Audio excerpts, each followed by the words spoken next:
Shoeless Joe had more money than a lot of Should I try to turn the lights off in the front there? Yeah. By the way, can everybody hear me properly? Yeah. Good. Give it a try. I like being a loud mouth, especially when I'm here with Yankee fans. I love the fact that it's Yom Kippur. We're recording this partly because a man of Jewish heritage couldn't be here tonight because of Yom Kippur. There's a wonderful Jewish presence here, so we'll get to that. Even Josh. So here's Shoeless Joe wearing a Chicago White Sox uniform. Back then, I love old portraits of major leaguers because they show the wear and tear on their faces. They were not photogenic guys. They were not, Clint Eastwood types or Robert Redford types. He, had a prominent nose, big ears, but this guy was fast as anything. In the Steel League, playing for Wilmington, he played in a lot of the most notable games. In one game against a Four River team in Massachusetts, he stole 3 bases in an inning, including home. Awesome. By the way, you can flip to the Joseph Kennedy. Okay. Speaking of Four River was a shipyard up in Quincy, Massachusetts. So one of the great anecdotes, trivia about the Steel League is that Joseph P. Kennedy, before he became ambassador to England, before his 3 sons, John F., Bobby, and Teddy, became famous politicians, he was an assistant manager of the Four River plant in Quincy, and he was the general manager of the team, the baseball team in Four River, Joseph P. Kennedy. That's him looking very hirsute on the right-hand side. Where's Four River Shipyard? What's that? In Quincy, Massachusetts. Okay. Yeah. One of the players who played for Four River, by the way, anybody recognize, the Yankee fans must recognize the name of Wally Pipp. Oh, yeah. Wally Pipp, the pre-Lou Gehrig here. So Wally Pipp played very briefly for Four River because he eventually joined the Naval Reserve in the summer of 1918. But people don't realize that before Wally Pipp got a headache and was replaced by Lou Gehrig, who started his crazy streak, Wally Pipp was an exceptional baseball player. He had twice led the American League in home runs, 9 and 11. Yeah, how can I say? And he actually, people don't realize that Wally Pipp helped train Lou Gehrig at first base, but also the Yankee way. So Wally Pipp actually ended up as a writer for Sports Illustrated too. Great stuff. So Joseph Kennedy, Four River. Four River had a pitcher, really one of the most prominent pitchers was a guy named Dutch Leonard. He's called Dutch because he looked like a Dutchman. He came to the Four River team about 2 weeks after he no-hit the Detroit Tigers. For guys who love statistics like I do, in 1914, Dutch Leonard had an 0.96 ERA. That is the record, still today, for a starting pitcher. Bob Gibson, second, 1968, 1.12. Under 1. Dutch Leonard played in one of the best games of the Bethlehem Steel season on July 4th, 1918, at Lehigh's Stadium, the old Taylor Stadium. Dutch Leonard pitched against the Bethlehem team. He's pitching against a guy named Geoff Gehman, a recent New York Giants emigre. He had a feud with John McGraw, who was like a drill sergeant of a manager. So he jumped from the Giants to Bethlehem. Dutch Leonard and Geoff Gehman dueled out in a 2-0 victory for the Four River team. Dutch Leonard struck out 18 batters. Also that day, for Phillies fans, the second game was a doubleheader. The second game was pitched by a guy named Stan Baumgartner. Any readers of the Philadelphia Inquirer? Does that name ring a bell?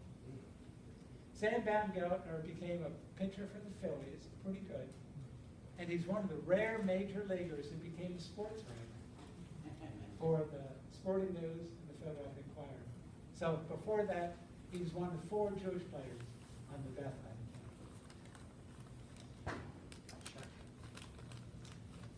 let's see another picture here.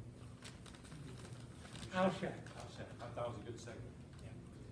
Speaking about other Jewish players, first of all, the Bethlehem team was coached by Tom Keady, K-E-A-D-Y. Tom Keady was the baseball coach at Lehigh, but he was also the football coach at Lehigh. And nobody has a better winning percentage in Lehigh football history than Tom Keady. So he's a big man on campus in Bethlehem. He's the perfect guy to manage the Bethlehem Factory team. So Tom Keady signed this fellow, a guy named Al Shack. He was a pitcher. He'd eventually pitch for the Washington Senators, won 14 games in the first 4 seasons. But Al Shack became baseball's first clown prince. What he would do, this is him and his clown prince days. So, mug and crazy hats. Sometimes he'd, up here, look at that. Never misses, always catches. Basically, that looks like a dog bed. A feedback chair. Up the left-hand corner, right there, the picture of him.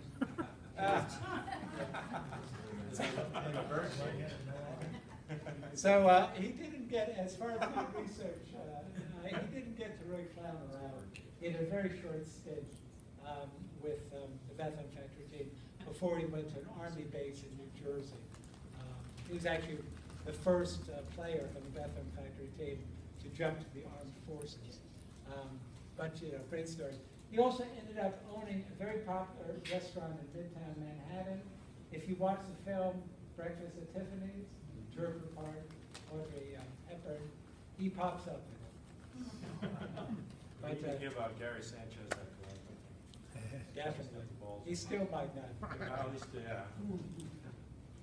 So a couple, this was, I'd like to call this league kind of the wild frontier, frontier league, because they're making the rules up as they went along. One game that Shoeless Joe Jackson played in was Bethlehem against Steelton, which is in central Pennsylvania, actually around Harrisburg. And the crowd was so crowded, the crowd went onto the field.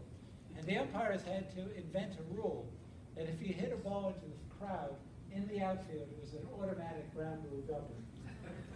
So what happened that day is that somebody for Steelton, bottom of the ninth, hits a ball into the crowd, but the umpires ruled a ground rule triple. And because of that, Steelton won the game, and Wilmington protested. Nobody cared about it, really. Another game, Wilmington protested because of a so-called ineligible player. That happened a lot. Players signed overnight. They jumped from major leagues to the Steel League. Sometimes they jumped away to the armed forces and all of that. It was a pretty wild and woolly place.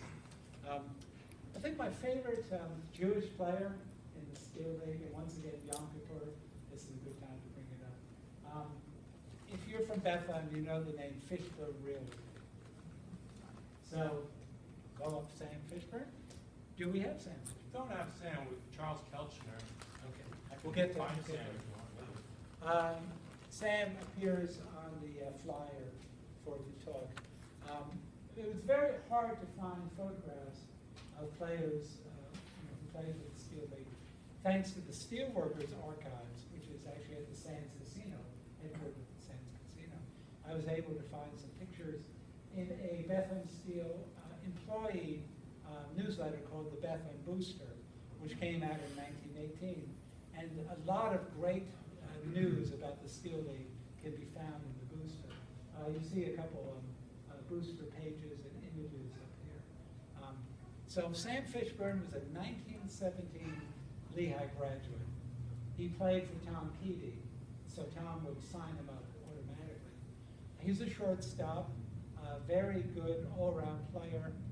He'd end up being second in stolen bases in the league to Shoeless Joe Jackson. But you have to imagine Sam Fishburne, right out of Lehigh, summer of 1918, they're playing at Steel Field. Elizabeth, and center. Shoeless Joe Jackson is leading off as second base. Jeff Tesreau is the pitcher, the ex-Giants pitcher, very candy guy, spitballer. Jeff Tesreau wheels around and picks up Shoeless Joe Jackson. Guess who applies the tag? Sam Fishburne. So Shoeless Joe dusts himself off, looks over at Sam and winks at him and says, "Nice play, kid." Not bad.